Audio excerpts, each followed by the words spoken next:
Hey, this is Jim McDonald. Welcome to episode 226 of the PowerCast. This episode was actually recorded at the beginning of August. Honestly, it was recorded the day before Wednesday's episode with Lewis Howes.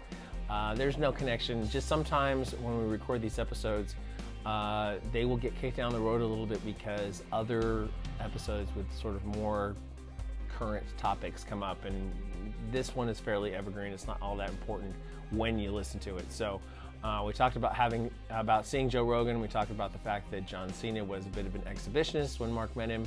We end up talking about a lot of other things, including how entitled people feel for some reason that we can't figure out.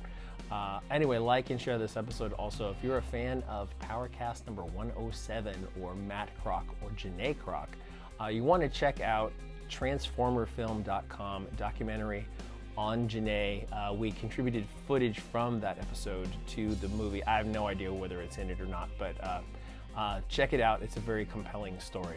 We'll be back on Wednesday with Henny Rambod, who is Phil Heath, 7-time Mr. Olympia, Phil Heath's coach. See you then. Support for this episode of the PowerCast comes from Precision Nutrition, home of the world's top nutrition coaches. Head over to get.pn/PowerCast for a free nutrition course, especially for PowerCast listeners, focusing on the role of carbs. That's get.pn/PowerCast. Reebok.com, home of the legacy lifting shoe, the official shoe of the PowerCast. 8-Man Apparel at 8manstrong.com. Compex Muscle Stim products at CompexUSA.com. Use the code PowerCast for an additional 28% off all but the lowest price model. HowMuchYouBench.net. Use the code PowerCast for 15% off slingshots and free shipping on orders over $100. And bodybuilding.com, the world's largest fitness website and supplement store. Bodybuilding.com has free plans for every level. Visit bodybuilding.com today to become your best self.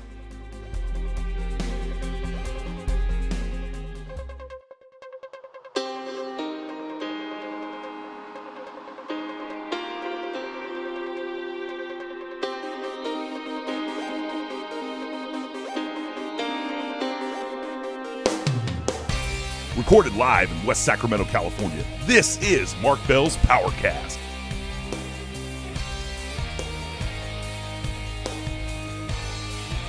Standing just to the left of Jim McD, here's your host, Mark Bell.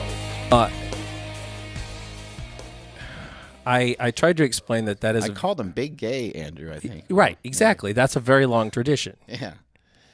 Yeah, I mean, it's part of the whole. It started long ago it's baked in.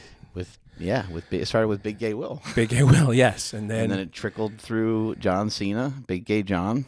He was Big Gay John for a long time, and I mean, he earned that name. It wasn't something that we just gave him. And Big Gay Will earned the name, by being gay. He earned it the hard way, so to speak.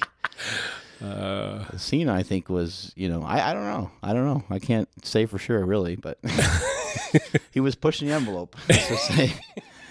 That's what we're calling it now, the envelope. Yeah, he was slipping me the envelope. No, he was just, acting very free. Very free I worked with him at Mass Movement. Every time I turned around, for some reason, he thought it was a great idea to show me his junk, and he did it. And I started asking the other people that worked there. I'm like, "Is he have you seen his balls? He showed you his balls?" And they're like, "Yes, actually, he has." Yeah. And I asked everybody in the warehouse. They're like, "Yeah, I've seen him at least twice." And he only worked there for like a week, so at that point, and I was like, "Oh. All right. Well, he likes to show his junk for some reason." So just balls, though, right? Is what you're saying? Balls, pubes. I mean, he just kind of ended up at some point seeing most of it, most of everything. This pretty much everything. Yeah. Huh. Interesting. Mm-hmm. And then he did send me an email one time that said, "Do not click here," and I of course did take that back, and I don't know why I clicked there. He told me not to click there, but you did. And when anyway. I clicked there. And then when I went to him and said, "Dude, what the fuck are you sending me?" He said, "It clearly says in large letters, do not click here." I'm like, "Yeah, but it tells you that." But then that's like something that you're like, yeah, I know, like not to click here, but I'm going to try it anyway for some reason. If people have seen Guardians of the Galaxy and seen how Chris Pratt is in Guardians of the Galaxy, that's kind of John Cena, except he's like a step or two beyond that, really. Yeah, I think so. I think that's a great comparison because Chris Pratt, like on all the interviews and stuff I've seen of him, high energy. Yeah. Doesn't seem like he cares. Well, he probably does care. Everyone cares, but it doesn't seem like he cares a whole lot of what people think. He'll like just dance or run around and act crazy. He'll kind of say whatever. Yeah, and he'll just like love life. And most people are more reserved than that because they're worried about what people are going to think about him. But Cena's definitely that way. Yeah. I heard that Cena's in a new movie, but I haven't seen it yet. I think my boy Smokey was telling me about it. You haven't seen it yet? What's that called? I don't know. Let me Pharmacy check. something or other? I watched the other movie that was on anti-doping. Called Icarus or Curious? Icarus. Yeah, I haven't seen that yet. It feels like it feels a little sequely to Bigger, Stronger, Faster in some ways. And like if you took Super Size Me and stuffed Bigger, Stronger, Faster into that's a good comparison. I didn't like the movie that much because it had to do with a guy like riding around a bicycle, and I think riding around a bike is for kids, and so I wasn't that entertained by it. But it was pretty good. I mean, they did show you some things, but where I got lost in the shuffle was, it's kind of nice when somebody is a like material expert in a space, and then they go and try to discover more. That's the Bigger, Stronger, Faster story. I don't know who shot this. I don't want to discredit them for putting together an excellent film, but to me it wasn't that entertaining. And also I don't know if it was their lack of knowledge or if it was lack of knowledge of the people in the movie, but there was just little things where I was like, these people don't really know anything about what they're filming. No. And that could have been the case. I mean, sometimes people are just there to document, and they don't know, right? And so that may have been the case. But, I mean, I remember just, like, one scene in particular where the guy takes a shot of something, and he takes it, like, in his quad, and he takes it, it's not an intramuscular injection. And I'm like, oh, wow, no one's going to, like, mention that this is a sub-Q. Now, later on, they do mention when he gets to a better coach, he's like, no, that's not the way you do it. He's like, you want to shoot it in your butt, and you want to actually get it into the muscle. And so they kind of explain a little bit. But also not much follow-up on the actual steroid itself. Steroids and performance-enhancing drugs in general.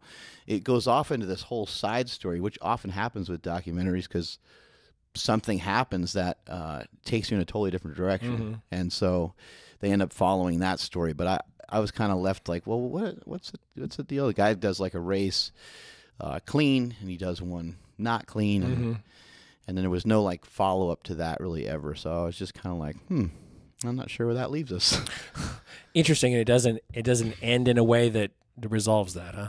Yeah, and a lot of times documentaries are that way, right? Like sometimes it's just like, hey, we're gonna open up this box of worms and let you kind of figure it out, right? So he was like Skype consulting with a Russian that ran the Russian doping program. Yeah, and it was during that year where there was, which I think is very recent, by the way, where there was like 80 contestants or something like that tested positive. I think the Russians had to pretty much just bow out of the Olympics completely. I don't remember exactly what happened, but it was something to that effect. And the guy that they were going to had, knowledge of how to beat the tests and all that kind of stuff. And he knew how to beat the test because he was a tester for the Russians and stuff like that. And so whoever makes the rules never made it clear that people that make the rules aren't supposed to break the rules.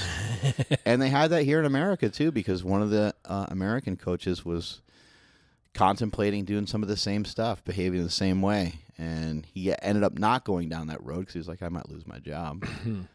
But they do things differently in Russia, and things get to be pretty crazy as they kind of dive down that rabbit hole a little further. So Brian Vogel is the guy. And I guess it's worth watching. I'll say that. I mean, people should check it out. He was a stand-up comedian before this. But my understanding was that he just liked to ride, but that he was good enough to actually get into. He was like he was amateur, but he was at a very, very high level, you know. Really? Yeah. It was, I can't imagine what that would be like, because I've been at high altitude before, and these guys were way above anything I've ever been to, and I've never tried to do anything other than lift weights at high altitude. Plus, I was not out in the cold, you know, either. I was inside of a gym, which is way different. I can't imagine what that would be like. And then he had a circumstance where his gears of his bike wouldn't change. Oh shit! And he had to, quote unquote, ride it out, and that seemed like I can't imagine what that would be like. So like the cable to his derailleur was slack or something, stop and to fix it and stuff. And I think he could switch gears, but he didn't have the ones he needed specifically to go on those. That's got to be insane. It's not something I ever want to do. Talk about a quad pump. Yeah, yeah. I used to think that it would be cool to ride a lot, and like years ago I actually tried, and what I found was that like I have sciatica in my right leg. I would get off sitting down for that long. I get off the bike and my right leg would be like numb. It's like, well, clearly this isn't going to work out for me. Well, that sounds brutal. I mean, I've never tried to do anything that has duration like that. Yeah, you know, not even running. I'm the longest time I've ever spent doing a run is like 15 minutes maybe, you know, but it wasn't uphill the whole time the way it is like when you're on the bike, you know. Sometimes they're at a steady climb for, you know, 30, 40 minutes sometimes. And then with not being able to get any oxygen, it's got to be pretty crazy. I actually really wonder more so of like what EPO does more so than the actual steroids themselves, you know, where they're able to, basically, in short, get more oxygen. They're able to breathe easier. I think something like that could be a real game changer for an MMA fighter or someone doing in that sport. Yeah, I would agree with you. That just extra red blood cells. Yeah, but it forces your body to make more red blood cells right, as opposed to just taking, you know, just getting blood transfusions that have more. There's also a huge risk, right? I mean, to taking it as opposed to steroids, which don't come risk free, but they're a lot easier to take. And I don't really know of any cases of somebody taking single dosages and dying from a steroid. I don't think it's ever happened, you know. But it could happen with something like insulin or something that's going to, for sure, you know, change your red blood cell count like that. You can get in a lot of trouble quick. And something like EQ is a blood builder and would over time give you that probably that same level of red blood cells, but not instantaneously. Yeah, and then bigger, stronger, faster. They show you different. You know, there's the chamber, hyperbaric chamber. There's all kinds of different things. But what I'm excited about is that, you know, people are still talking about it. I think it's fucking great because there has to be more of a black and white, you know, ending to the story of people figuring out what they really want to do with the story. You know, like what in the sports community, do they really want to get rid of it, or are they going to continue to have all these weird shenanigans happening all the time? There's so much money on the line; it makes it hard to really get rid of them.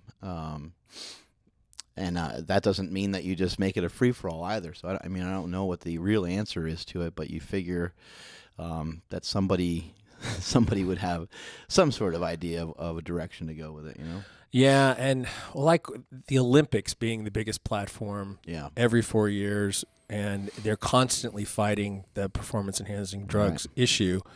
And just the Olympic movement in general is kind of in jeopardy because of the fact that these cities have to put out so much money to build venues, and then the venues are useless after. Right. Or, you know, not all of them, but some of them are completely useless. They build a whole city around it, right? And then it's empty. They got to take all that shit back down.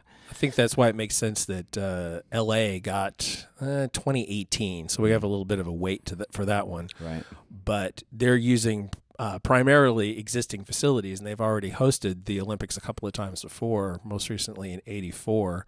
And they were able to get some concessions because Paris wanted to go before them in 24. So L.A. will probably make money again, but the last one that made money, I think, was L.A. in '84. Yeah. So It's also interesting too when you talk about drugs in different sports.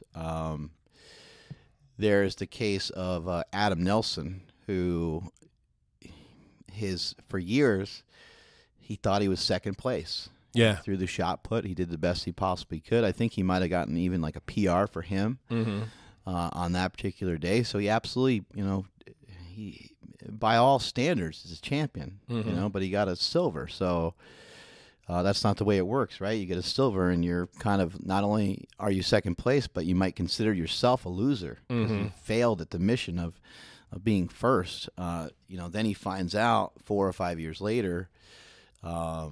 He's at like a restaurant or something or somewhere public, and they hand him a gold medal, and they're like, you won, you're a champion, because the other guy tested positive, or however many months or years it was later.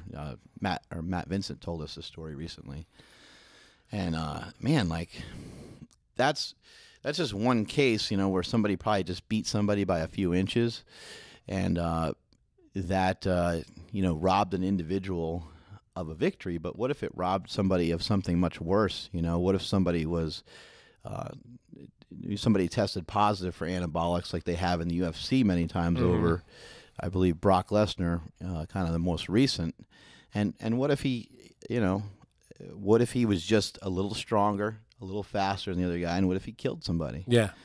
It's like those are definitely possibilities. Those are things that could happen. And, people are going to be the first thing they're going to point out is, it was definitely, because they think they makes you superhuman. Now, there would be so many other factors that would go into something like that. But everybody turns into Ivan Drago as soon as they... He right. Well, and Ivan Drago did kill somebody. Yes, he killed Apollo Creed, that son of a bitch. I'll never forgive him for that. I've occasionally run into Ivan Drago down at Gold's Gym. Oh, really?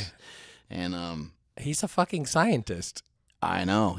I think he has like a PhD. Yeah, as far as I know, smart and shit. Yeah. He's definitely Dolph not. Lundgren. He's definitely not Russian. No. And he looks amazing. He's like super lean, and I mean, he's super lean in Rocky too. But he was big. Now he's very thinned out and much leaner. I think he might be in the new Blade Runner. I think possibly. What surprised me is I saw The Rock. The Rock is a real son of a bitch. I saw like one picture he's hanging out with Gary Vee. The next picture he's hanging out with Bones Jones. The next picture you're just like, man, this guy is just crushing shit, right? Yeah. But I was shocked that Bones Jones he's a little bit taller than The Rock. Really? And he kind of almost has a bigger head, which is saying something because The Rock's got a knocking on him. He's got a lunchbox up there. Yeah. But when they did a little segment after Bones won the belt, and The Rock had the belt on his shoulder, and he's like, Bones gave me this, and he's excited, and he's like, I don't deserve this, you're the real champ, and he gives him the belt, and Bones is trying to mess around, do the people's eyebrow and stuff, but just looking at it, and I'm like, wow, there's The Rock, who like kicked so much ass in the WWE for so many years, and you've seen him, beat up Vince McMahon and beat up Stone Cold and beat up all these iconic figures over the years. We know how big and strong and athletic The Rock is, but what Bones Jones could do to somebody like that. Yeah. It's just like, oh my God, like Bones Jones is literally a fighting machine. Yeah. He could kick the shit out of just about anybody in the world. I think recently he actually called out Brock Lesnar too after his victory over Daniel Cormier, that would be an interesting fight. Yeah, the post fight with Cormier. Yeah, that was sad. Did you see that Rogan apologized to the whole world for having done that interview? Yeah, that's a tough situation because you want to get the coverage, right? And you in some way you want to see. I think occasionally you want to see somebody act unsportsmanlike and act like a baby and like kick the dirt and be grumpy and be like meh and run off like the way some of the athletes have done in the past. And then also you're probably like, it would be really cool like if this guy said something super intelligent right now to kind of alleviate the situation. But right. the guy got fucking punched or almost got his arm broken. Yeah, he was probably doesn't make a lot of sense. He was not up for it. He was not up for. I mean, look at the coaches over the years. Look at Mike Ditka. Look at the Patriots head coach Belichick. You know, after games they're like so irritable every time, even sometimes when they win. And they didn't take any shots at all. They were just they were thinking a lot, which is sometimes the hardest work that there is. But Ditka was volatile after every single game. You know, he said inflammatory stuff nearly every single time. So I know why they're doing it. They're trying to find that clip. You know, they're trying to get that sound bite. Come on, man, we talking about practice. They're trying to get that kind of stuff. Or the one from Danny Green where he is yelling about the Vikings almost beat the Bears the one year, and he goes off on a tangent about that. But I think that's what they're looking for. They're looking for those fucking sound bites, you know? Yeah. I think that for Rogan, I think it was that responsibility to your job versus your responsibility to somebody that you consider a friend. Yeah. And I think he went one direction when he should have gone the other, and he just I saw every form of his social media there was an apology on it. That's got to be sad for him, being friends with some of these guys and knowing some of these guys for years. And Daniel Cormier, I mean, like we just talked about, like you go through your whole life not thinking you're a champion, but really you maybe are. Yeah. You know, now he fucking can't beat Bones Jones. But maybe Bones Jones is like fucking Bruce Lee. Like maybe you're just never gonna, maybe you'll never slay that dragon. Maybe you'll never be able to beat him, But I think that Bones Jones did something really impressive, and that's what makes champions. That's what makes great leaders. That's what made Muhammad Ali. Muhammad Ali had to lose. Yeah, he had to lose a couple times, and that was something that Mike Tyson was never able to do. He wasn't able to lose and come back. Once he lost, his bubble was bursted, and that was it. We never saw him really again. We saw him just actually have a harder, stronger downward spiral from there on that turned into being super sad. Ronda Rousey, you'd love to see these people come back. You're kind of rooting for them. You want to see him come back, but somebody stood up to him, popped him in the mouth, and that's that's kind of that. And do you think it's a loss of confidence in both cases, or is it a lack of skill in at least one case? I think with Rousey, it's a lack of skill to be able to go forward. But I don't know. Tyson seems like he could have continued to beat the shit out of people. Yeah, sometimes you get found out. Sometimes somebody's like, okay, that's what they're doing. Sometimes you get exposed. That happens a lot in pro football. For years and years, somebody will say whoever the backup quarterback is should start, and the backup quarterback gets in there, and sure enough, they win 4 games in a row, and they end the season that way, and they end the season on a high. Well, they start off the next year, and they find out that the guy, has a late delivery every time he throws to his left, so they cover harder on the right. He throws to his left, ends up being a touchdown the other way. A bunch of times during the season, and that's that. And you never see that fucking guy again. So sometimes you get, maybe there was a fighter. Oh man, I'm not going to be able to remember his name, but there was a fighter in kind of the lighter weight division. One of the first guys that Reebok signed, he was knocking out everybody with one shot, with one punch. It was just this big overhand right, and it worked. It worked for a while. He was champion. He was dominant. Fights wouldn't last very long, and then somebody was like, I'm going to let that thing go by me.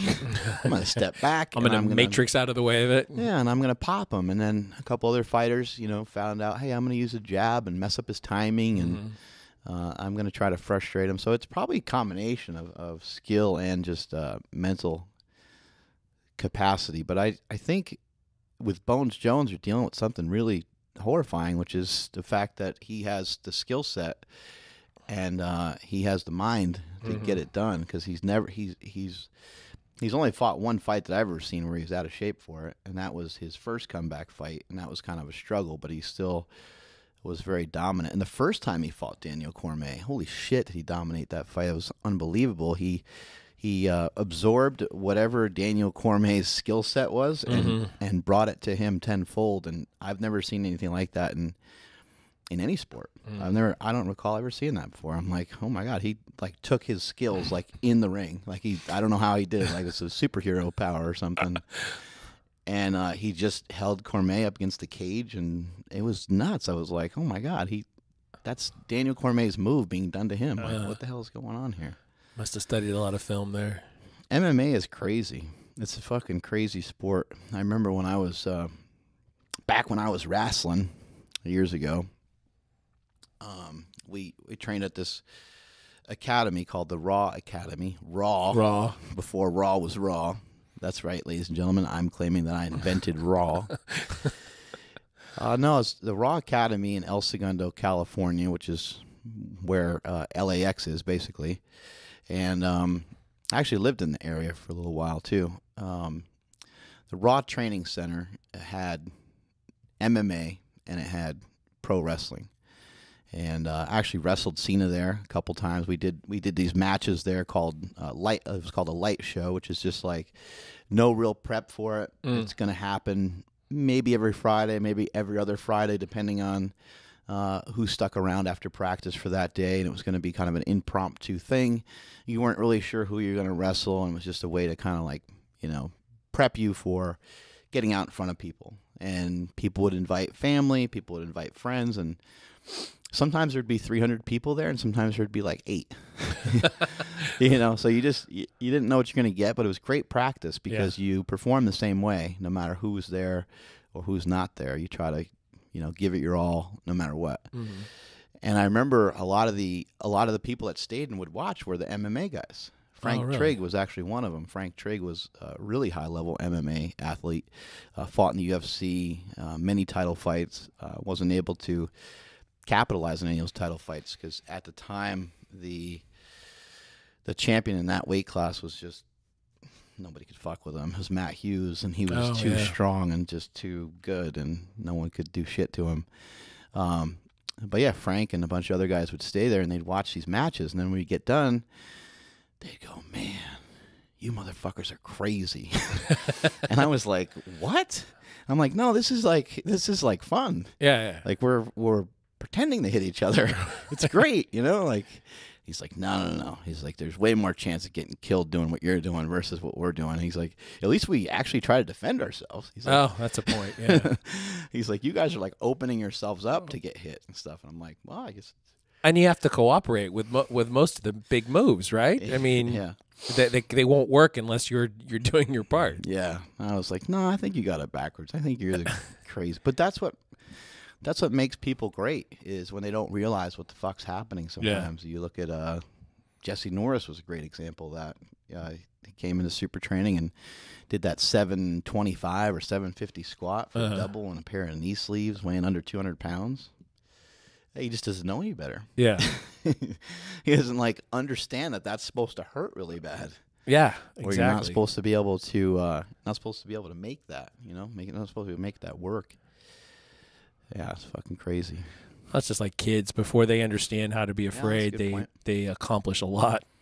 They do a lot of crazy things. Speaking of kids, I got kids up the ass right now. I don't know what happened. Your in-laws are in fucking multiplying. Yeah, April and Andy are in Amsterdam. Yeah, I don't know.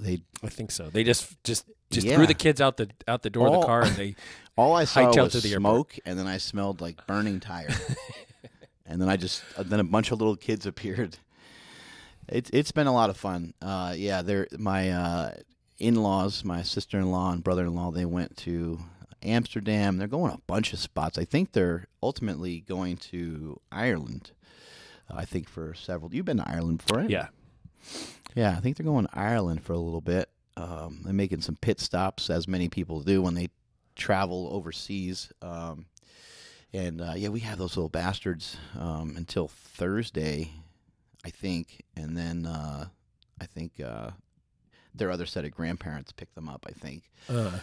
But it's been awesome. It's been a lot of fun having them around, and man, it's like I got to reset my patience because, I went to give Hamish some popcorn the other day, ham bone as we call him, and he's like, I don't want any popcorn, and I was like, oh, okay, and so I set down this cup of popcorn. Elaine Quinn gets popcorn, but she gets this giant bowl, this giant ass pink bowl. I mean, it couldn't be any bigger. It's like the biggest bowl of popcorn you've ever seen in your life. And then Piper, Quinn's cousin, my niece, grabs a bowl that's like the same size and is like bright orange. And so now he's like, I want popcorn. I was like, oh, buddy, I thought you said you don't like popcorn. And so I go to give him the cup again. He's like, no. He's like, I don't want that. And I was like, I don't think we have another bowl. So I go and like look for a bowl. I just try to, trying to give them whatever the hell they want because like they're not with their parents. And trying to make it fun, and they'll have meltdowns. He's 4 years old, right? So I'm just, and so I go back out to him like, oh man, like if you want popcorn, that's the only way to get it is with the cup because I don't have another giant bowl. And he's like, you're mean. He's like, you're so mean. He's yelling at me and stuff. And then I kind of was getting frustrated. I'm like, I'm sitting here having an argument with a kid that's 4 that just wants some popcorn and a big ass motherfucking bowl. Pretty simple, Yeah. And it's not him, and it's just kids are. That's just you had kids, and yeah. I mean that's just the way. That's just the way it goes. Yeah, my grandson is 2.5. We saw him a couple weeks ago. We met them in Montreal, and he's a handful. He's not as much of a handful as his Uncle Sam was. Uncle Sam. Yeah, my younger son Sam. He's in activities somewhere between his dad and his uncle, but really, really just painfully smart. And you always feel challenged by that as a parent or grandparent. It's like, what are they going to think of that I can't anticipate? Yeah, it's hard. It's hard when you kind of feel. I mean, just in general, in life in general, when you feel overwhelmed, it's like the worst fucking feeling that there is, right? Mm-hmm. But that happens a lot with kids, and then you find yourself talking to them in some in a demeaning tone almost because you want them to but it doesn't work that way. You can't just all of a sudden be like, hey, I need respect, they don't care. No, I called my kids dude and buddy a million times. Right, just to kind of ease that. Yeah. So there's not that same barrier, right? Yeah. Exactly. One thing that was a bit of a struggle with my younger one though is if I tell you to do something and we're out somewhere and I say hold my hand or walk over there or whatever, I'm saying it because I'm concerned about your safety. Right. And if something big was going on, I would want you to respond to me right away because my biggest fear would be to not be able to keep you safe if something went wrong. And it takes a long time to get that message through. You saw a bunch of cars whizzing by faster than normal. Or just someone anything, that maybe didn't look right. Yeah, just things that don't look right. Smokey on one side of the street, you'd be like, oh shit, son, get close to me. Yeah, this guy's up to no good. That beard, there's probably something in there. If that beard could talk. Yeah, exactly. Yeah, it's having kids can be super challenging at times, and these guys are little, but they're fun. I mean, it's taking them to movies, and then we did a movie night thing last night. My wife set up we have a big projector we take outside, and for some reason, it only works with some old phone that we have. Oh, that's interesting. I don't know why. This weird Samsung phone that we have, but we watched Boss Baby, which, by the way, if you haven't seen Boss Baby, it's fucking awesome. Oh, really? It's outstanding. Who's in it? I can't remember. I've seen the trailer, but that's Alec Baldwin. Alec Baldwin is the baby. And I forget who else is in it, but man, it's really good. I started getting tired. I started falling asleep about 3/4 of the way in. My wife's like, "Oh, you want to go to bed?" I was like, "No, I gotta see the end of Boss Baby. I gotta stay up."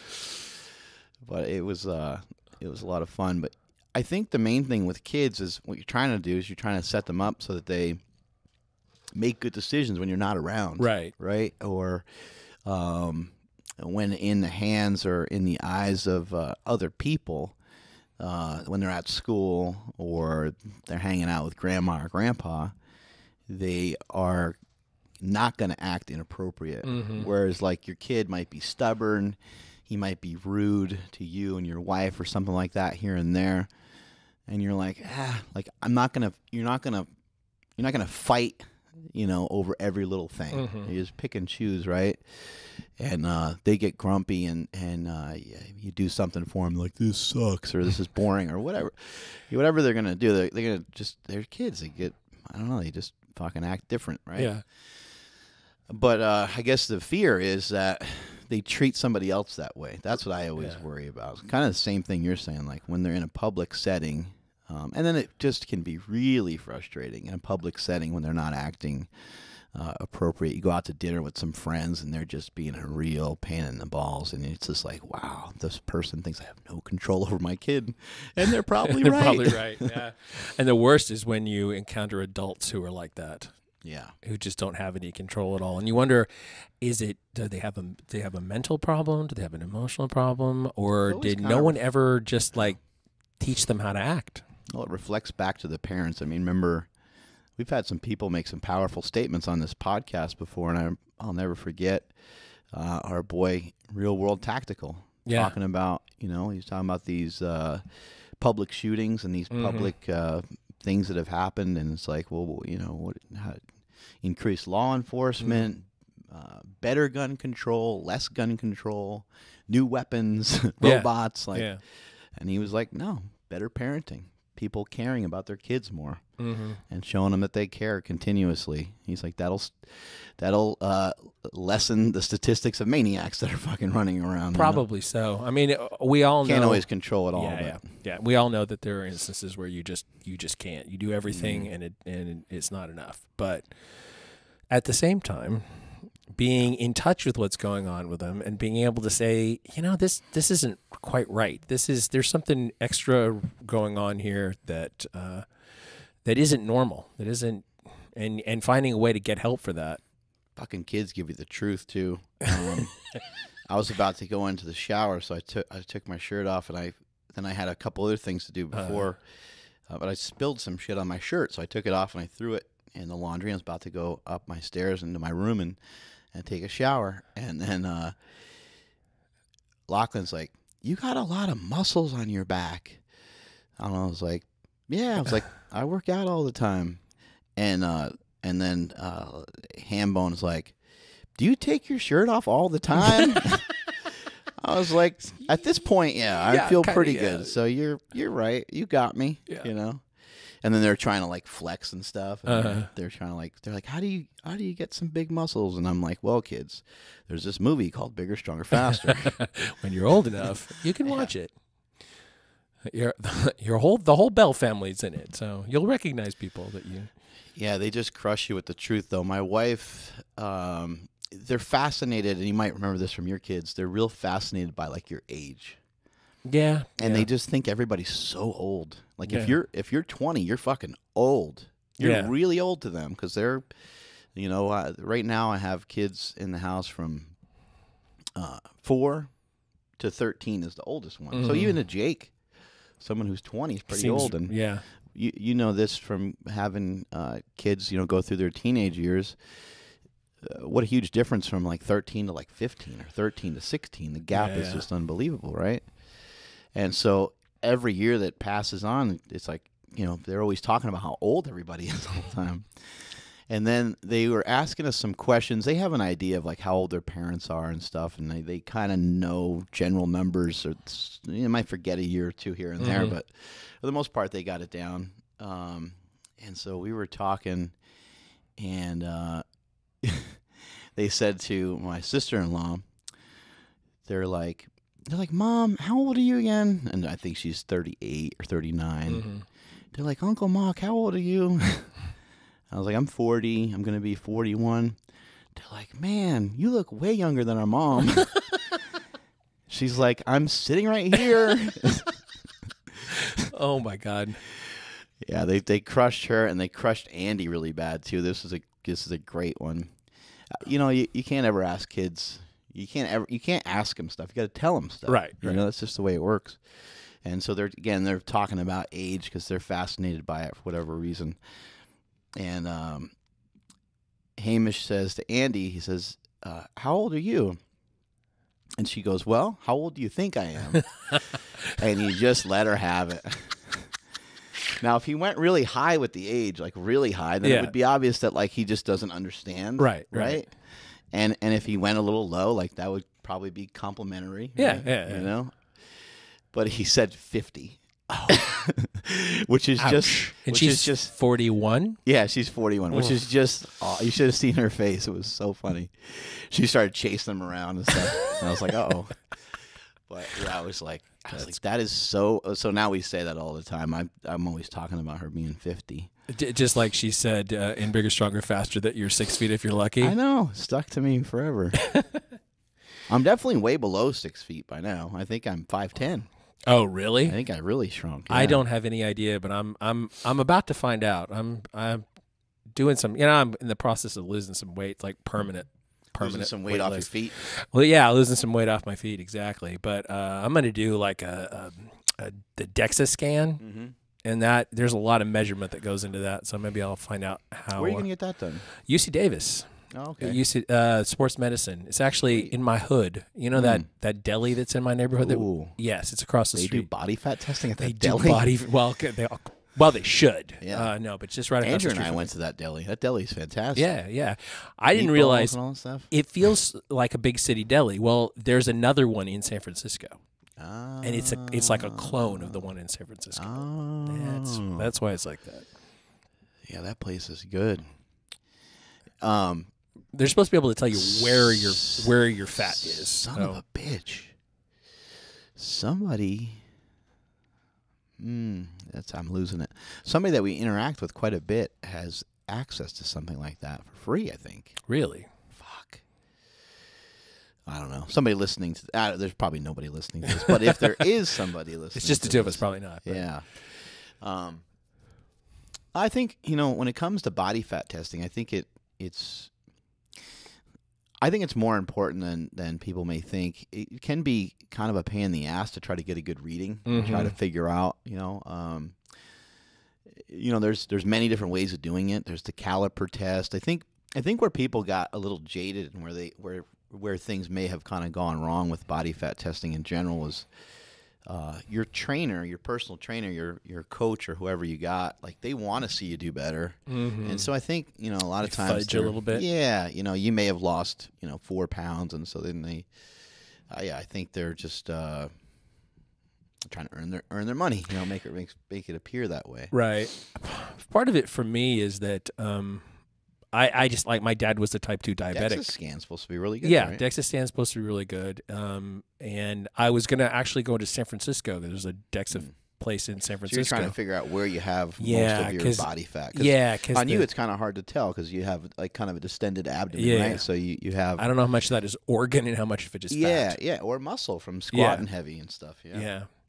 So that's what I'm curious about. Like I said, my dad was a type 2 diabetic by the time he was in his, a few years from my age, let's say, just a few years from my age. How old was he when he passed on? He was 70. Oh, okay. Yeah.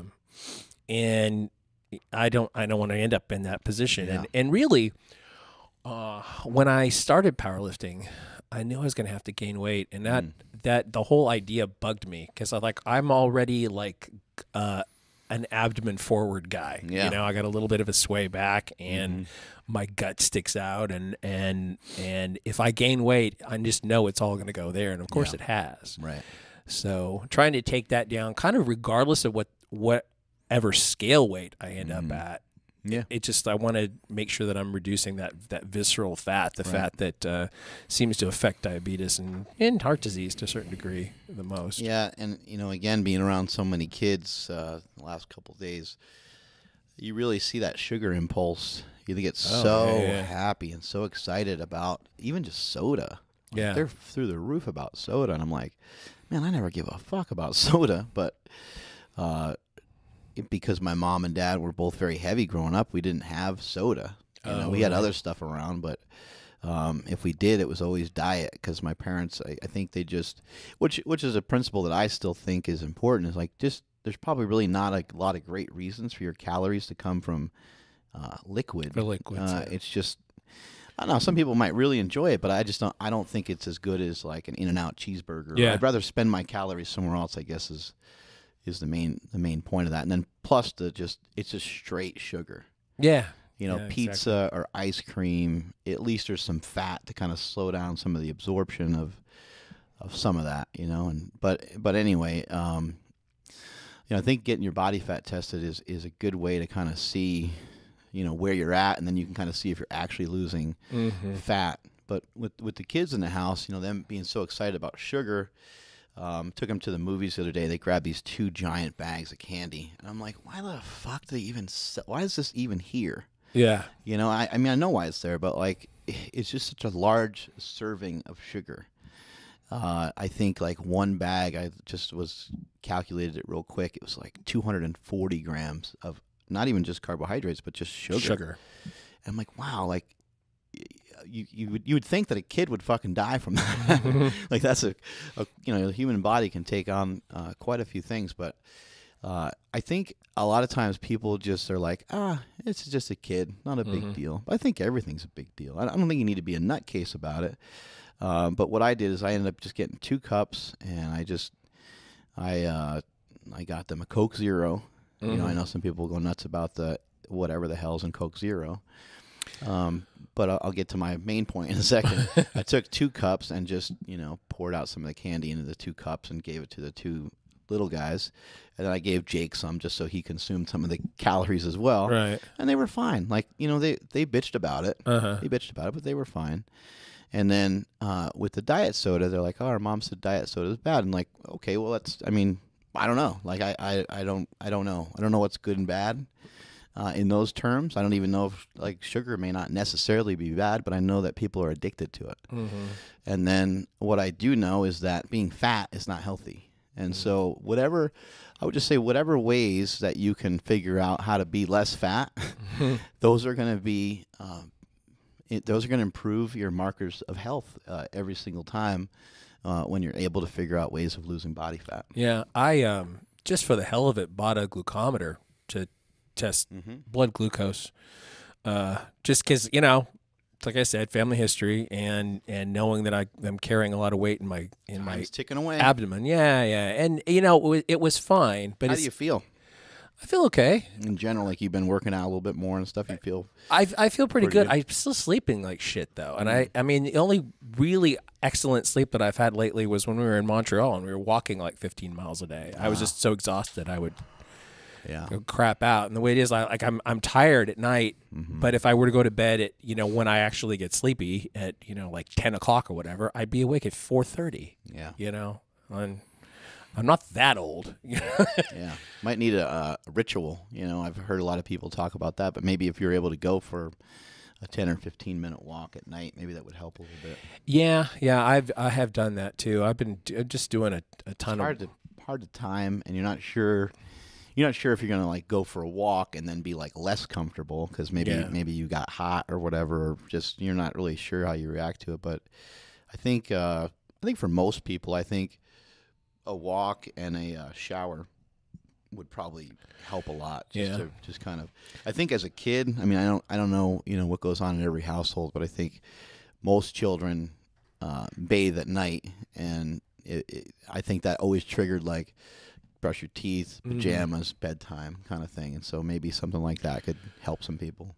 I think too that well, you don't want to bathe kids in the morning. You just don't want to. Nobody's got time for that. Oh, they're such a pain in the ass. Yeah, you have to do it in the evening. But that makes some sense. And they say that having a routine helps, and they certainly do. You certainly do that with kids. You create a whole routine. It's like for this amount of time, you're gonna we're gonna read this story. Yeah, and they freak out every night, and it's a big surprise. Yeah, even though you're doing the same thing. And it happens every day. Yeah. One thing I can't figure out as I'm going through this process is why we stop doing the things that we know work. Like, for example, I know that my whole digestive tract is happier if I'm taking psyllium a couple times a day, just a handful of psyllium caps from Costco, and then I'll stop. And I'll not do it for months, and I can't figure out why. And I have irritable bowel, and it calms things down tremendously. And like, why do you stop doing the things that that work, or like, that eating a particular way yields a certain result? Like, why do you change it from that? Yeah, there's no real reason to, other than maybe you get bored or you forget, or I don't know. I don't know what happens. I think it's just it's easier. It's easier to just not, but in the long run, it's worse. I think in general terms, like when somebody finds out that they're diabetic. I mean, there's people that are, you know, and I'm seeing it firsthand, unfortunately, but there's people that are eating themselves right off their feet. They're eating themselves to a point where they can't walk by themselves. Mm-hmm. They need a walker, or they need to get into a wheelchair, or they're eating themselves to death is what's happening, and they know better. They certainly know better. By that point, you've been told several times. You've been told the deal many times over, and so I think even, you know, for a lot of those people, it might be a harder climb because it's not a matter of just, you know, taking a couple capsules. At that point, it's more like, hey, you can't eat sugar ever again. It's going to cost you every single time that you do. I just think that it's just not as attractive, you know, to do the stuff that you're supposed to do. Taking some of those same components and applying them to sports. You look at my team that I've loved for so many years, that sucks so bad for so many years. The Jets, the New York Jets, they never win. They never win the games they're supposed to win. Yeah. Occasionally they'll play, you know, a little bit above what they should, and they'll beat a couple good teams here and there. But when they're supposed to have some games that they're supposed to do the stuff that they need to do, they don't fucking get it done. At the end of the season, they end up missing the playoffs a lot of times because of it. I think everybody just thinks everything's so hard. I think that's kind of the main problem, and things don't have to be that hard. It's just a matter of chipping away at them. Look, if John Cena can rap for a minute and a half in fucking Mandarin, then, you know, you should be able to cut back on the amount of carbohydrates you eat or something like that. I mean, human beings are capable of all kinds of crazy bullshit. The last episode that you and I did alone, we talked about ketogenic diet, that kind of thing, and people on YouTube, because people go to YouTube to be angry, I guess, were upset. They're just like, oh, you need carbs around your workout, blah blah blah blah. It's like, I said in the comments, I said, guys, like Lane Norton was on here earlier this year, and he was talking about the fact that powerlifting is not a particularly glycogen depleting activity. Right. Like, you're not running a marathon. You're not doing some kind of really seriously exertional extreme sport. Right. It's short bursts. I mean, how long does a lift ever last? Right. A long lift is, you know, I don't know. You had some benches that were pretty long back in the day. In the 20 seconds, yeah. Yeah, but that's 20 seconds. I mean, that's a sprint, right? Mm-hmm. Yeah, and you know, like, you know, then there'll be some people that say that your nervous system needs X amount, your brain needs X amount, and need is a really powerful word that probably gets thrown around too often, because it's not like you're not going to have the carbohydrates and not be able to do anything. Right. You know, it's not like you don't eat carbs and you can't train at all. Right. There's a possibility that you're fatigued, and there's research that shows that some people will take 4 weeks, other people will take 8 weeks. There's individuals that sometimes they'll do a ketogenic style diet, and it might take them 6 months or a year to like really start to find their way. And so things take time. But I think the main thing is just to really just always try to take a step back and just realize, like, this is kind of overwhelming right now, but if I just yell and scream about it, it's not going to do anything. And I've made the statement before about having children. I think having children is what I would not have been able to ever start a business and develop the way that I have without my kids, because they're a huge part of it, just because you have to be able to block out a lot of noise. And if Jake, when he was 6 or 7, and Quinn was a baby or whatever, if they're you know, acting out, or they're my kid, I don't know how your kids were, but my kids don't respond to yelling.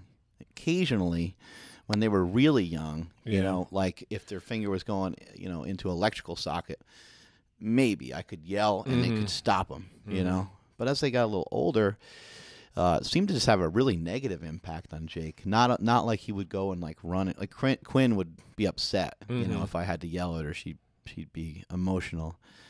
But Jake would kind of just be like, fuck that. Like, I'm not. Just turn you off. Yeah, I ain't good with that. Change like, the channel. I don't deserve to be yelled at like that, you know, kind of thing.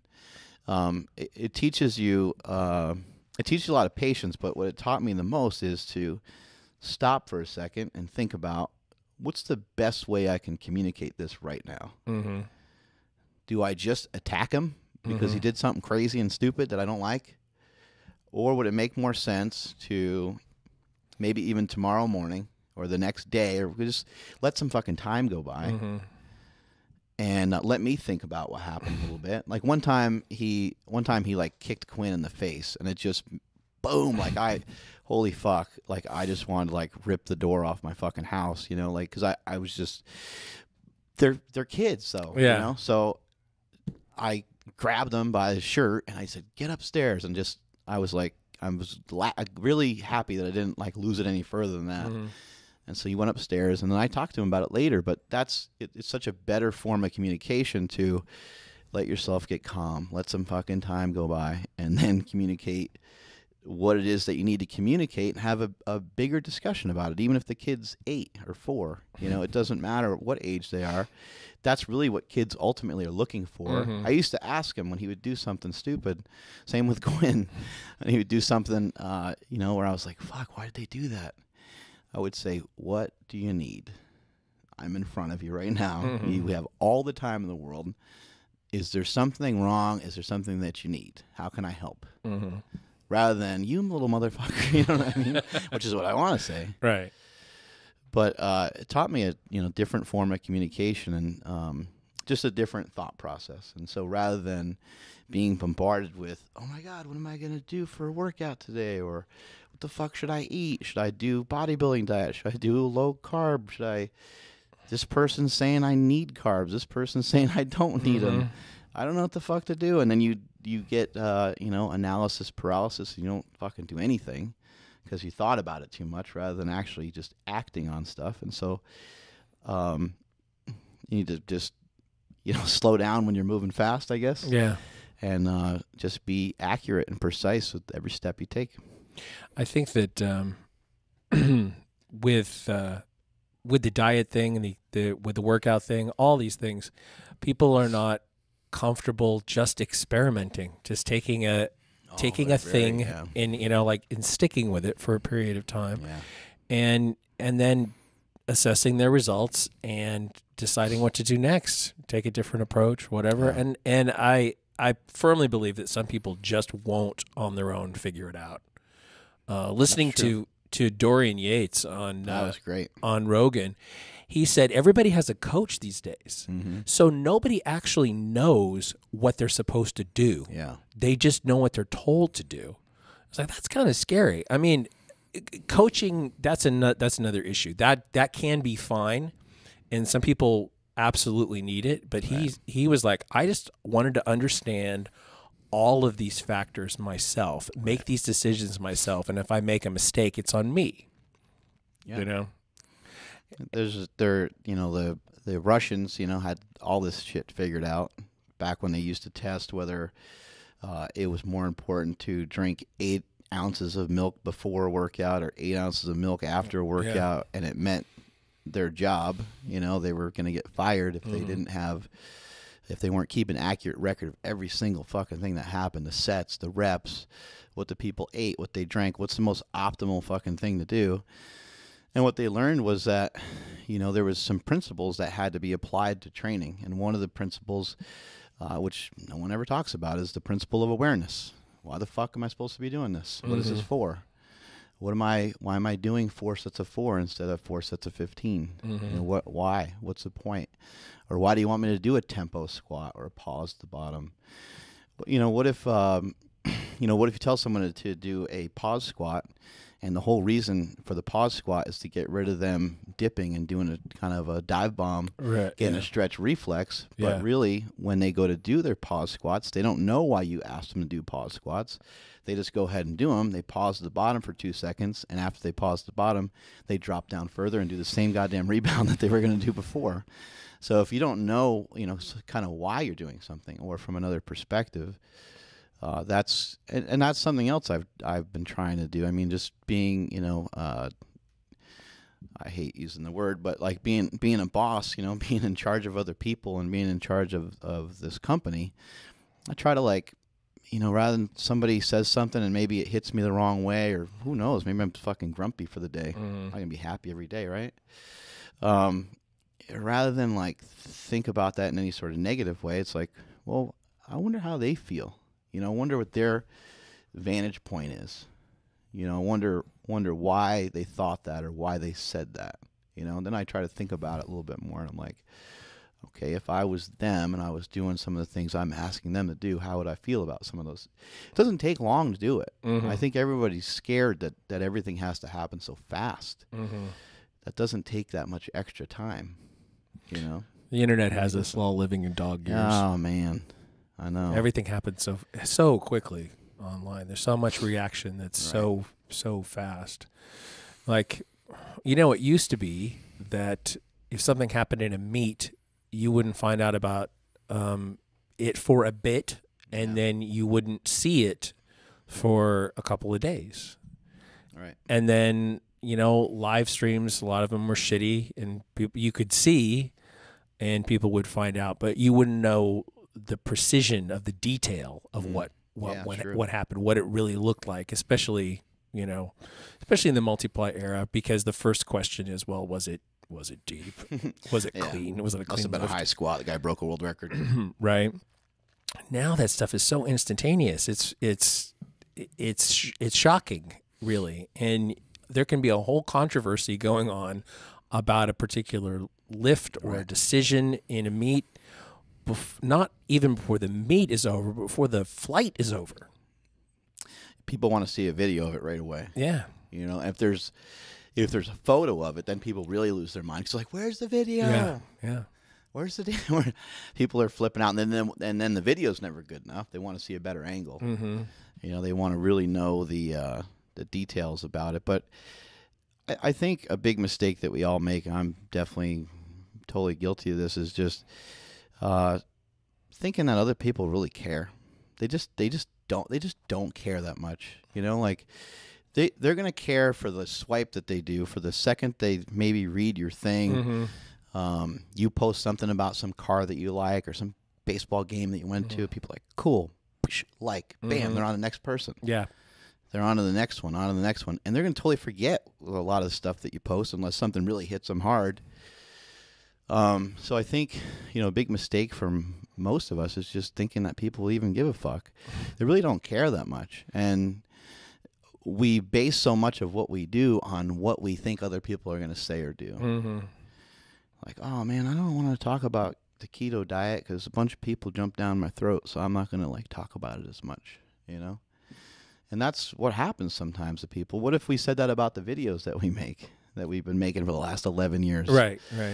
What if you came to me and like, oh man, only 120 views in the last video. And then somebody said, you look fat. Like, we should probably stop. Oh my God. I had a couple of haters a couple of weeks ago. I was like, you know what? Fuck you. I like, who are you really? And that I just shout at them. I don't give a fuck. Yeah. People are like, oh, well, you own a business, or you're older, or what? I don't care. Like, just don't be an asshole. Yeah. Yeah, what do you gain? I'll smack you upside the head if I saw you in person. What do you gain by being an asshole to me? Right. Who never did anything to you? Yeah, and I know it doesn't really do you any good because they're not going to really they're going to listen all that much to exactly what you're saying. But it's just a sad truth of life is that people will stop caring at a certain point. If I stop communicating, I stop talking, people will care less. Even when you when you lose the ability to do some of those things, people will care less. Like our buddy C.T. Fletcher is going through some hard times with his heart. Yeah. It's just like, fucking sucks. He's not going to be the same C.T. Fletcher that he was, and so for a while, people will care and people will send him some stuff, and people will be nice to him, and after a while, they won't fucking care anymore. It's just that's just radar. But it's an important thing to know because when when you're fucking putting your chips in, you may as well put all your chips in all the time. Right. Because no one fucking cares anyway. Right. So who cares if you lose a couple here and there? It's who cares if you make an idiot of yourself here and there? You should probably wasting your time worrying about that too much. Yeah. What I find Well, people should not look at, when they post a video on Instagram, they should not look at the list of people who watched it versus the people who liked it. Right. Because you can't really see the likes until you, unless you go to that screen. Yeah, the analytics of what went down. But a ton of people will like your stuff that they didn't watch. Right. Because for whatever reason, they feel compelled to like your stuff. Either they like you or they generally like your content. Be like, you didn't even watch my shit, motherfucker. Yeah. Send him a screen capture. I often, speaking of weird things on social media, I often wonder if there couldn't be a whole show around contacting people who are in your social media feeds who post like crazy breakup stories or some terrible happens to them. You know, they lose a job or they lose a parent or they lose a brother or sister or some other, they get a new job, all that stuff. And there's so much energy that goes into it. Or even the ones that are there's got to be a category for it where they don't tell you exactly what happened, but there's a post about it. For vague booking, I guess, about a particular thing. I kind of wonder if there's like a whole podcast in contacting those people and getting those stories. Yeah, and figure out what the hell is going on. Yeah.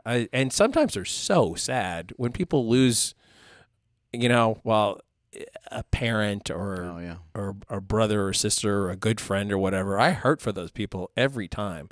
And I guess it works. I guess that's the point. You express sympathy to them or whatever. I think it's a way for them to kind of pay respect. To whatever happened to them or to somebody else, right? It's like a way of getting a little bit of attention for what happened, and make people aware of hey, this fucked up thing happened. I lost this person and it hurts. And you're trying to get some. I think you just want people to sometimes just sympathize. And maybe a lot of people don't have anybody else to tell, I guess. That's true. They just don't have anybody else that they can talk to in that way. And there's something, it seems very public, but in a way it's very intimate to post that kind of thing on the internet. You're like pulling a bunch of people into your personal space, into your intimate space by revealing your feelings like that. Yeah, social media, I think, causes a lot of anxiety, too. Yeah. Because it's it's not just a post. You post it, and then you see if people like it, and you look at the comments, and then sometimes the comments get you feeling one way or the other. People have always kind of made a big stink about video games with children, but I would imagine that, it has to be this way. I mean, the cell phone and social media has to have, way surpassed anything that video games ever did to children. Oh, yeah. I mean, it's got to be well beyond that point, since people, I think, I heard a stat, and I should probably look it up to see how accurate it was, but let's see if the average person would check their social media about 7 times a day. And I heard a more recent stat that number is now up to about 30 times a day. I heard the average adult attention span used to be about 15 seconds, which is short. Ironically, the amount of seconds that Instagram chose a while back. But then it's been shortened down to it's more like 8 now. So we're kind of chipping away, but there's a lot of anxiety associated with and depression from at a much larger, much more alarming rate than it used to be. It's growing by leaps and bounds because people are so consumed by what's somebody going to say or and I'm not saying that I don't even think it's possible. It's not possible to not think about it. Yeah. I'm not advising that you there's no way to shut it off. No. But it's good to be aware of. This article in Time magazine says that on average, this is just checking your phone, people in the United States across all age groups check their phones 46 times a day. That's up from 33 times a day in 2014. So in 2000, I forget the year. Damn, I don't know. Maybe you'll know. But, you know, notifications are still fairly new. They haven't been around for that long. It wasn't like, you know, boom, there was Facebook and boom, there was notifications. Yeah. The notifications is really what fucked a lot of stuff up, because a lot of people leave those on, and that's when you're really checking your shit all the time. I just Most can't. of mine are turned off. I can't leave it on. But I think for a lot of people that are just maybe posting, you know, I think initially Facebook, people were kind of thinking people are going to interact, and it's a great way to interact with your family. Like right now, some of my family is overseas, and so I can post pictures of their kids and videos, and they can watch it, and I don't have to pay $1 million for them to see it on their phone, and they don't get all weird charges. Who knows if their phone even works? So I think initially a lot of people thought there was going to be some of that. I think people anticipated that people would be hooking up from it. Yeah. And I think people anticipated that there would right. be some business transactions, you know, people knowing each other through the internet and I don't know, creating businesses for the internet and some different things like that. But I don't think people ever thought that it would get to like the level that it's at. You know, it's just things are just moving so fast and getting nutty. I was listening to this. I can't remember the guy's name. He's the CEO of Cycle, which is a internet media advertising company, talking about television contracts with major sports, and he was saying that there's a good chance that some of them will just move everything off of network TV or cable, or whatever, to Facebook.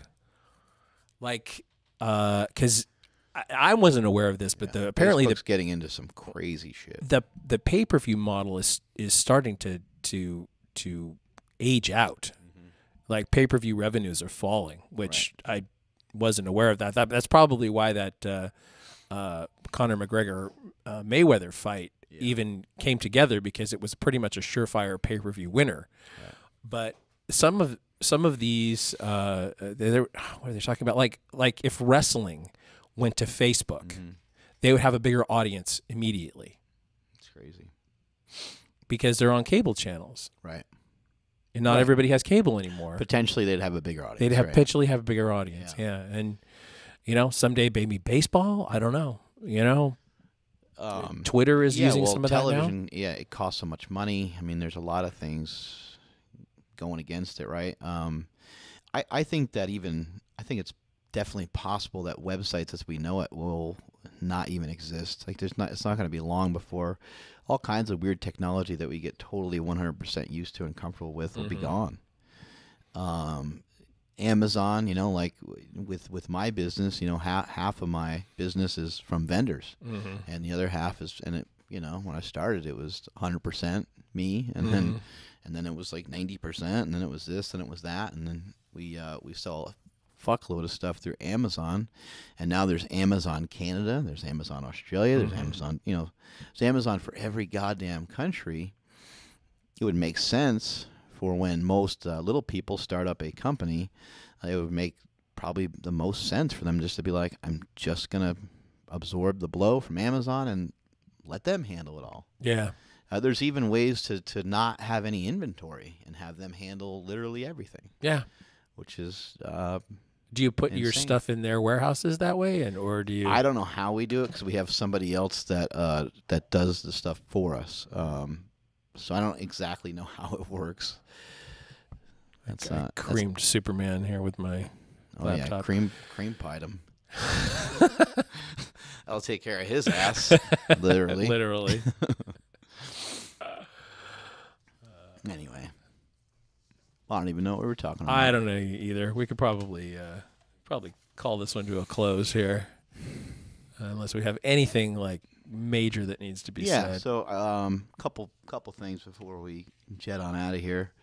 CrossFit Games just happened. Oh yeah. And the Reebok CrossFit Games, and you know they switched from being in Carson, California, the StubHub Center, to being out in Wisconsin this year, and I got to say I was impressed. It looked we didn't go to it, but just from all the social media and stuff that I saw, just looked way more professional. For the first time ever, I thought that CrossFit looked like a professional sport. So I got to give a shout out to our boys over at Reebok for outfitting all those athletes and making them look like $1 million. And then on top of it, CrossFit just did a phenomenal job of putting everything together. Rogue Fitness as well. But yeah, just it looked awesome. It looked cool. The way they had the vendor set up and stuff out in Carson when they were here in California, you just kind of felt like you were just like on a sidewalk or you were just in like a parking lot, which you kind of were just in a parking lot. And this had a much more professional feel, and I think it gives them an opportunity to grow and expand. And just when you think CrossFit is falling out of favor because there's some CrossFit gyms that we know that have kind of shut down and some different things like that, it just keeps getting bigger. Yeah, there's always going to be consolidations. More participants there was more people at the CrossFit Games this year than ever. They broke an attendance record. Bigger facility? It's a bigger facility. Yeah. They had more people on more days. So there was, it's like a 4 or 5 day thing because there's masters and younger athletes and stuff like that. And so for 4 or 5 days, this place is just flooded with hundreds of thousands of people with high socks and sports bras on, pretty much. Matt Fraser dominated. Like, I think there was a big distance between him and number 2. Yeah, he just is killing people. I just saw, like, I don't even know what event it was, but they're just like, they're running, and there he goes, and like, you can count about 6 or 8 seconds, and then there's the next guy. Yeah. It's like, holy shit. And then they're doing that snatch ladder. I think it was on CBS Sports. I don't think it was on ESPN this year.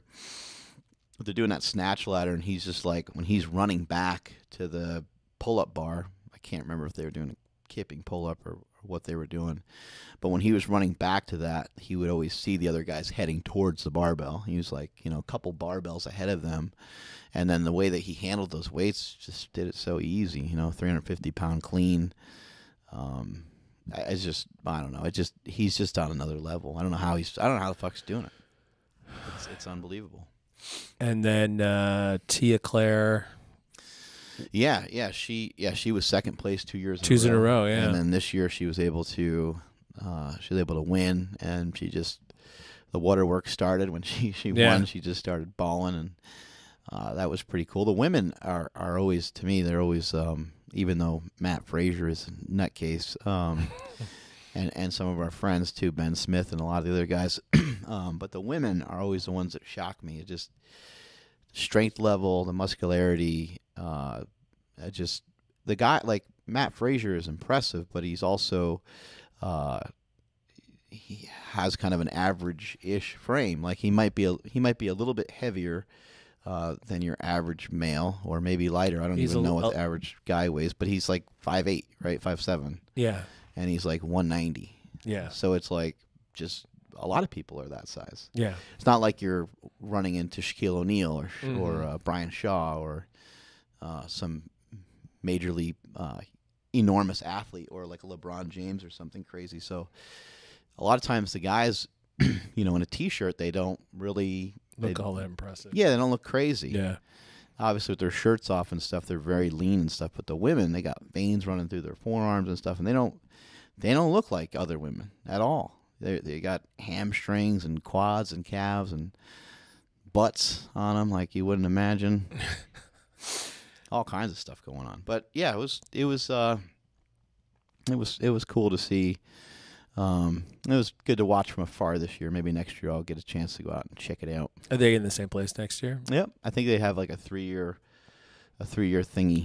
That makes a lot of sense. I mean, it was good to have it in California, but California is an expensive place to hold a large event, and that was probably holding back their attendance, being able to get a place that was big enough. It's like you don't want to rent the Coliseum in LA that holds 100,000 people for.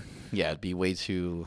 And there's way too big. And there's really no way to like expand your vendor village around it and all that stuff. It's because it's so locked into that neighborhood. Well, also too, you think about the mindset of people going to Wisconsin. It's got to be way different than some of the people that are just kind of kicking the tires, that are kind of just, maybe they live in San Diego, maybe they maybe they live in Southern California, maybe they live in Northern California. Yeah. They're just kind of going and kind of just checking it out, which is way different than saving my fucking money, and we're going to Wisconsin this year, and we're not only going to watch the games, but we're also going to buy tons of shit when we're there. Yeah. It's a way different thing.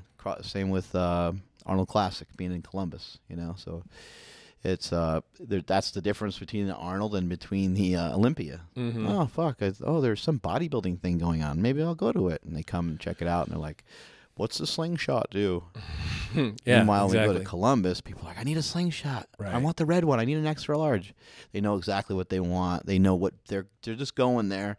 They're on a mission, and they go to each and every booth, and they spend shitloads of money. Right. They're doing all of their fitness related shopping. Yeah. Why the fuck else would you be in Madison, Wisconsin? All to avoid shipping and taxes. Yeah. And get a little bit of a discount. And But God bless them. Probably to get the experience too. Yeah, exactly. It's until you're in that hall with the expo at the Arnold, you just don't understand. Oh, it gets to be pretty gross. Yeah. What'd you think of Joe Rogan? That was awesome. We had a great time with Rogan. I have to apologize to whoever the guy was who spilled wine all over me because I could have been cooler. I wasn't. I wasn't a dick about it. You but got a little grumpy? Yeah, well, I got somewhere between giving communion and baptism right there in the theater. We know the guy in a weird way because I think it's a friend of Jessica's. So she said, "Oh shit, Jim got wine spilled on him." I was like, "How do you know?" I thought maybe Smokey told her or something. And no, no, it was they somehow know each other. Shit happens. The worst part is I don't even think that was that guy's wine. I think somebody else. Yeah, it was there, somebody else's wine, and his butt it caught just probably shouldn't have been there. Yeah. He turned around and then walked, and then it's just creamed me. And then, of course, I moved over and stuck Charlie with that seat. And then he came in wearing a light-colored shirt and was like, "Oh fuck!" But I had sponged most of it up. But the guy would give me a towel. The people sitting next to me though knew who we were too. Oh, that was weird. We were sitting pretty close to Cody Garbrandt, the champ. Yeah, UFC champion. Was awesome. The black comedian, I can't remember his name. You remember his name? I don't. He terrible. was fucking awesome. He was hysterical. He had an interesting delivery style where he wasn't really looking at the crowd. Yeah, he was kind of half asleep a little bit. Big ass crowd though. Yeah, it was. It was awesome. It was cool. It was cool to see Sacramento get that live. To get that fired up and excited. Yeah, and 2 shows. Yeah, back-to-back shows, right? I just think he's come such a long way from when we saw him before. Like the first show that we saw him do. He may have slightly been funnier in a way because he doesn't have the same kind of long format material. Yeah.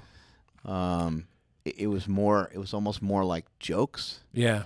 But it was. I just remember, the difference between seeing him then versus seeing him now, and I've seen him a few times now, and it's just it's awesome to see the improvements that he's made, and what an amazing speaker. Comedians don't get enough credit for that, but it's just unbelievable to watch him go up there and do his thing. He just fucking crushes it, and the way he transitions from one thing to the next, I'm like, this guy's a fucking savage. His show is real tight. It was really tight. It looks like he's getting ready for a special or something because he was super tight. But kind of the most interesting thing to me that he said was, "I don't believe everything that I'm going to say tonight." And then he followed that up at the end saying, "I don't as I said, I don't believe everything that I'm going to say tonight or did say tonight, but what I said is funnier than what I really believe." And so that's what you should react to. It's like, I'm making fun of the situation.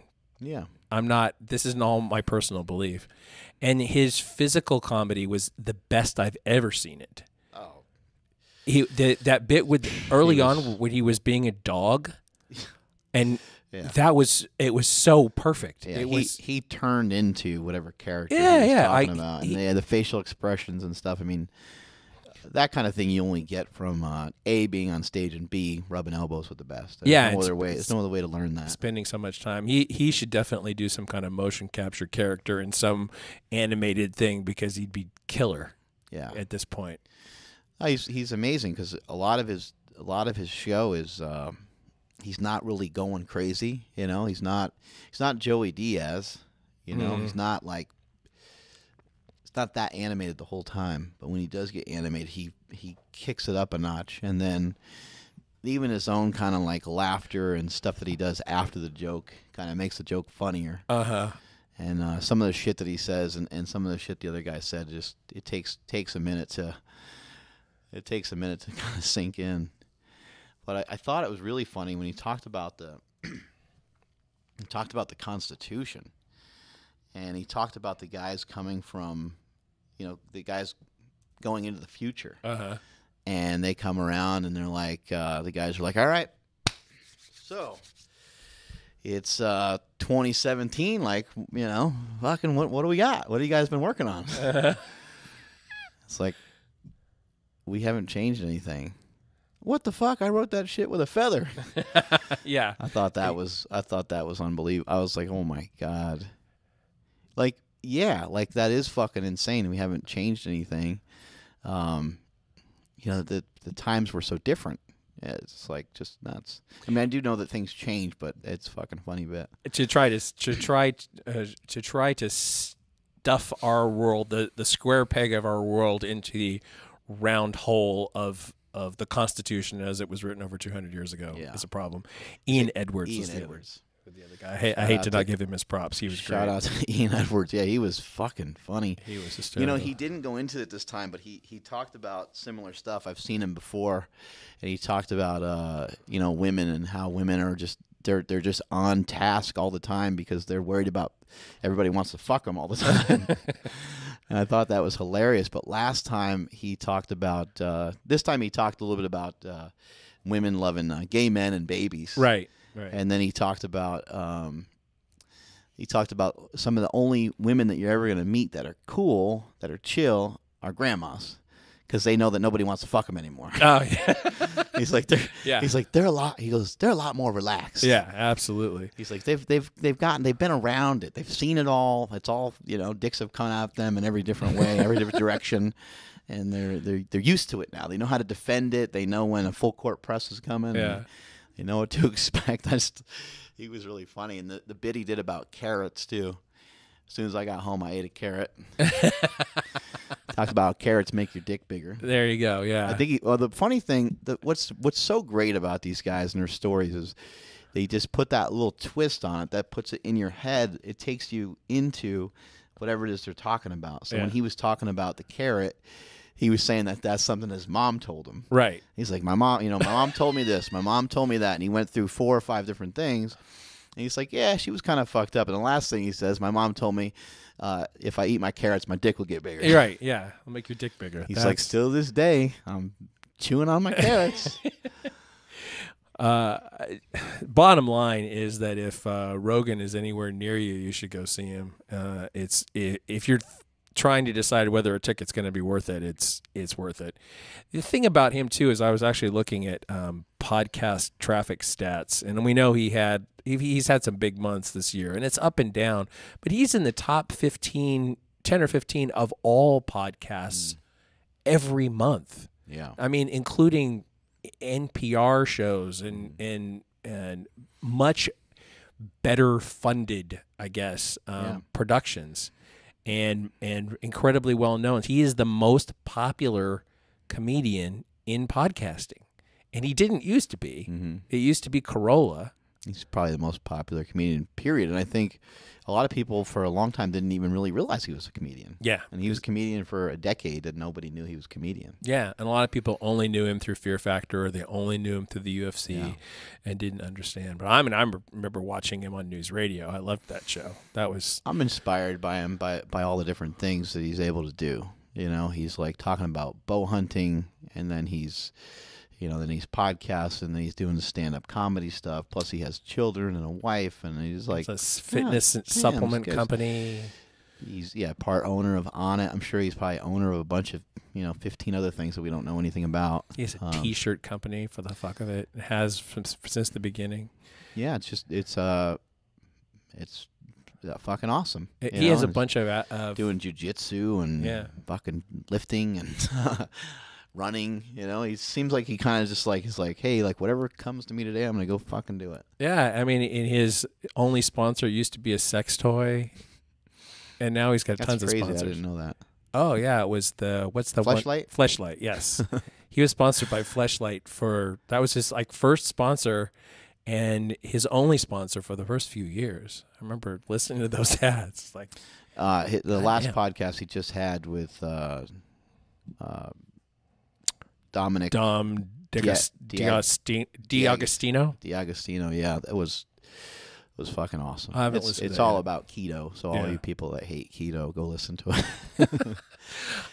It was really good. You know, look, the guy's a science guy, so you know you can drown yourself in it a little bit, but it's just cool to hear some of the facts. You know, there's still not a fact that's going to tell you like, hey, this is going to burn X amount more fat than this diet or whatever. That's not the point. But what they are finding out, what they do know about ketosis is that it can help with a lot of the function of the brain, and it's kicking the shit out of a lot of diseases, which I think is fucking awesome, especially when it comes to cancer. You know, so many people end up with cancer, and we don't have a lot of solutions for it. And so I think, you know, whatever we can do to defend that shit, you know, like, who knows, something like that might one day take over the whole fucking earth. So if we're able to figure out ways of slowing it down, you know, defeating it, whatever, there's more and more evidence all the time. And some of the stuff that he said on the podcast, I was like, holy shit, man, that's fucking, there's some like anti-cancer properties to ketones. They think, they're not 100% sure, but they do know that it seems like the cancer can be starved off in the absence of sugar, which is unbelievable. And in addition to that, I might be saying this kind of wrong because I'm not a fucking science nerd, but this is basically what he was saying. But he was saying that a ketogenic diet by itself has been shown to be pretty effective. In combination with treatment is obviously always what's recommended. But I thought, wow, that's fucking crazy, you know. So some people are born and they are born diabetic, and they have to really be cautious of when they pick and choose to eat carbohydrates, and others of us are faced with different battles. But just imagine being told like, hey man, all you got to do is not eat carbs and you might survive a little bit longer. You'd be like, fuck man, but I really dig carbs. The thing probably the biggest surprise to me that I probably should have known in having a glucometer is that after I've been fasting for 12 hours or so, if I check my blood sugar, it will have risen over what it was 2 hours before. Yeah. And I haven't eaten anything. Yeah. So, you know, my liver says, oh, hey, we need to raise your blood sugar a little bit so that your brain keeps like working. Right. It figures it out on its own. It's not like you have to add. If you're using some intermittent fasting, I would definitely recommend that you try to do some keto stuff, just because I think the two they really go well together. And then just from stuff that I've read and stuff I've done to myself, 12-hour fasts are good, 14-hour fasts are good, but if you can get in like a 16 or an 18, those are real bitch, but they seem to be worth it. They seem to be that much more effective. And I would just say, like, for anybody listening to any of this, like, you don't need to try that every day. Yeah. There's probably not a lot of good reasons to do it every day. Yeah. But to try it 2 or 3 times a week could be really beneficial. When you go into eating food, though, you got to mentally kind of prep yourself so you don't just turn into a fucking savage and eat everything, because that is definitely possible. And when the carbohydrates aren't around, it's actually easier to eat less, because as soon as you start eating some of that fat, it's a big process for your body to digest all that shit. So you start gnawing on some steak and stuff, and you're like, fuck, I thought I was going to be able to eat so much more. No, and suddenly it's like, I think I talked about it a little bit on a show that may or may not be up yet, but 2 or 3 days of intermittent fasting of 12s and 14s will cut significantly into your appetite, because it's killing off the hormone. Yeah. And so it's killing off the hormone that makes you hungry. And I think that this is something that's absent from a lot of a lot of diets is, how do we take care of the root problem? Mm-hmm. The root problem isn't just to cut calories. The root of the problem isn't just to add additional exercise. Those are things that can be effective, and for those that already have some discipline, they can be extremely effective. But for people that don't have the discipline, people that are gonna wake up in the middle of the night and fucking chomp down some Ben and Jerry's, they have still a lot to learn in order to be able to head in the right direction for a more permanent thing. And I think that's why people become disciples of stuff. They get so excited about a thing, and I've never tried any sort of vegan diet or anything weird like that, but maybe that's the way some of those guys feel. Maybe they feel kind of the way I feel about a keto diet. I'll just say, it's quite obvious that not everything's going to work for everybody, but when you find the right thing and you start to get through the other side, you're like, holy shit, this is fucking great. And it starts to actually really feel good, and you have a better understanding of, kind of going back to what we said earlier, the principle of awareness. You start to really understand why you're doing it, because I was always like, man, I don't know, people keep trying to tell me about fucking ketones and how they're this and that, and I don't think they're magic. And that's the mistake I was probably making for a while. Is there's no magic going on. There's none whatsoever. Even fasting is just what it is. It's fasting, and it's leaving your stomach empty for periods of time, and it's changing some of the hormones in your body, and potentially getting them all heading in the right direction. But it's not necessarily magical. But what is magical is to do something consistently for a long period of time. That's when you start to see the results. Yeah, and early success is good. Being stuck sucks. But just because the scale is stuck doesn't mean that things aren't changing, and you have to just keep going forward. Well, and you might just be feeling better. Yeah, some of it is just to feel better, and I agree with that. People go back and forth about the scale and what you want to do with the scale. I mean, I'd like to sit here and tell you got to do what works for you, but I think people don't know what works for them that well. And I think just trying to weigh yourself, if you weighed yourself on a daily basis, it's a good way to understand how you're reacting to your foods. It's a good way to record how you're reacting to your foods. If that's too much for you, if that's too much of an emotional thing, then maybe you just weigh yourself once or twice a week, but you would weigh yourself at the same time under the same conditions. And I would advise against, if you binge or go off your diet, I would just not bother with getting on the scale, especially if you're someone that emotionally is just not going to be able to handle it all that well. And you got to realize too, if you're 150 or 130 pound person, 2 and 3 pound, maybe 4 pound weight shifts are going to be very common. But if you're someone that's 220 and above, your weight could shift 8 pounds, 12 pounds. And if you're a bigger person, it will shift even more than that sometimes. So you can't just be like, whoa, this shit ain't working. I gained 6 pounds. Some days you're going to be really depleted, and some days you're not going to be, and so on. I think that picking the indicators that may not be scale weight, and when you get those in line, that's the target that you're looking for, and that's kind of how I feel about it right now. I mean, I know what range I'd like my body fat to be in, which is why I'm having it tested in an accurate way, that I can go back and in a few months and see where I am. Part of it is exactly what you said, how you feel. Right. And some of it is like other lab results, like A1Cs or markers for inflammation, stuff like that. I mean, if you're improving those things, and the scale hasn't changed that much, you've still made improvement. Oh yeah, absolutely. And things will probably continue to get better from there. And in the mirror, whatever, my weight's been stuck for a good week, but my clothes fit different. It's a short period of time. Yeah, week is not long. And I think people just are trying to look for those results to happen so quickly, and they sometimes take a little while. Losing 10 pounds usually doesn't take that long for a bigger person, but you start to try to lose 15 or 20, it starts to get a lot harder. I've been fortunate enough to be able to communicate with people like Stone Cold Steve Austin and Dana White to help guys like that lose weight who have been, really stubborn with their diets over the years. You really, will go up and down and up and down. And a ketogenic style diet, again, in my opinion, is the best diet in terms of being able to fix some of those things. Now, I would also say that you don't have to necessarily do a ketogenic style diet all the time forever. It's not like you're not ever going to use any other form. It's a tool.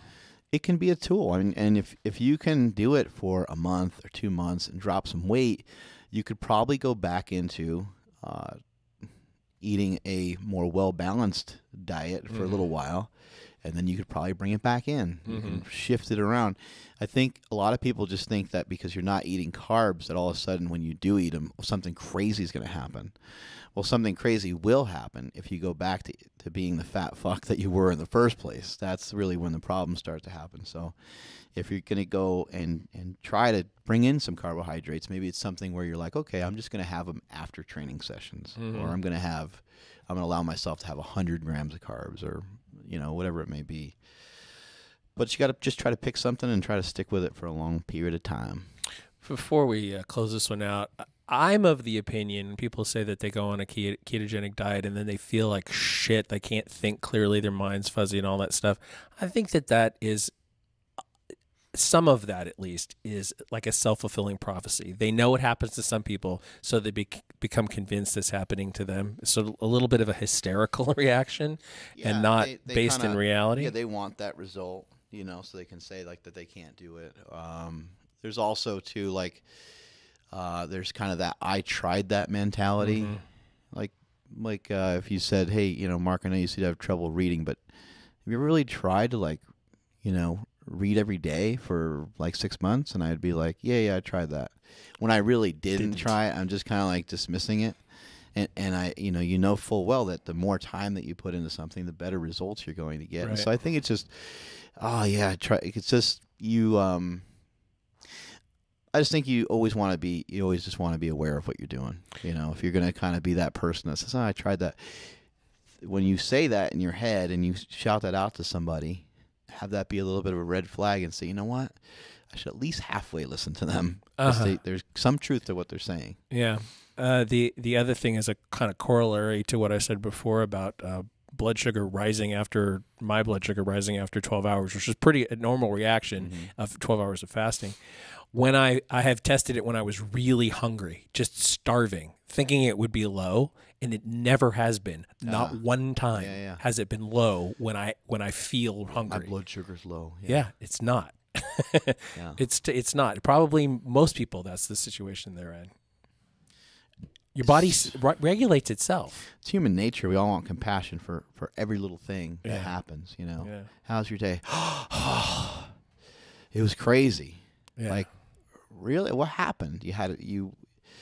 You woke up at 8 o'clock and you had a cup of coffee? Like, that doesn't sound that nuts. That doesn't sound like that your house got struck by lightning or anything. But it's just I don't know. We're designed with a lot of faults, and being around those little kids again, man, it shows. Because they'll just flat out lie. Hey, did you write on that wall with that red marker that's in your hand? Nope. Like, all right. Nope. No further questions.